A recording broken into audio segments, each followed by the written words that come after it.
Are you ready to read a good book and marinate in the spiciness of its substance? Now you can do just that, as my newest book, Prompts for Purpose and Perseverance, is ready for you to read and rejuvenate. Check it out now on Amazon. Now, remember those Dick and Jane books? Not much spiciness in those stories, right? But the baby boomers and before, that constituted the early childhood reading experience. But for those of us whose parents ensured that our earliest exposure to books had depth, they read to us and were our first storytellers. Whether it was Aesop's Fables, Winnie the Pooh, Goodnight Moon, a wealth of stories were read to us over and over again until patterns, sequences, sight words, and illustrations sunk into our brains to the point that we just knew we were reading. What were your earliest reading experiences?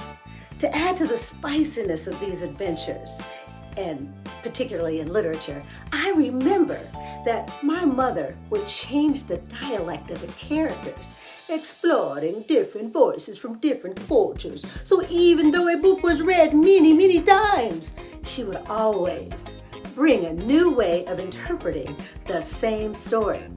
Mom was indeed my first storyteller.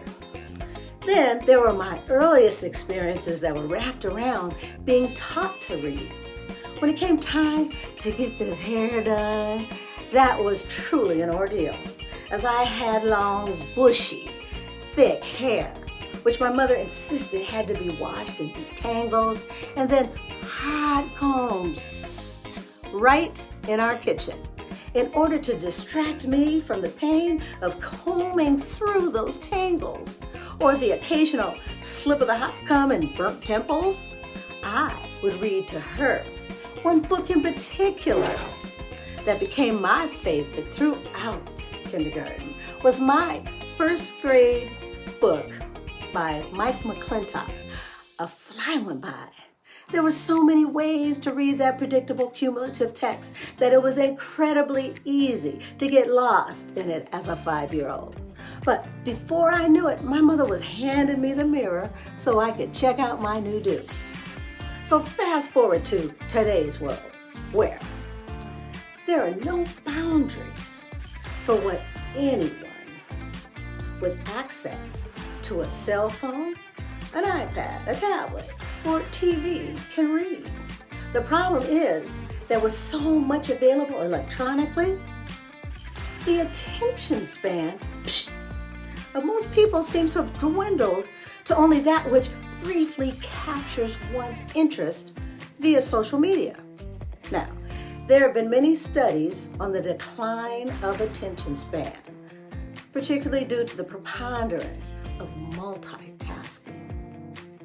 Having access to so much technology and media platforms has put many at risk for anxiety and other mental health issues. But for me, there is still no better feeling than the feel of an actual book, to experience how it feels in my hands as I read it. Now, as much as marinating in a good book can be good for the soul, guess what? Writing and journaling, particularly in response to what is read, can be satisfyingly productive as well. Now, my love for reading has been the main inspiration for my insatiable desire to write, combining the meatiness of your everyday experiences with those decadent, delectable adventures that you encounter in books can provide the perfect ingredient for a juicy jambalaya of saucy storytelling. There is so much to be learned, not only from the content and the substance of a good book, but its author.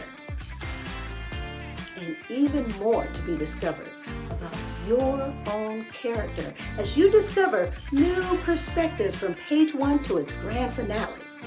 Now, my newest book, Prompts for Purpose and Perseverance, is now available. So please explore my pages. to also marinate in the spiciness of its substance. Until next time.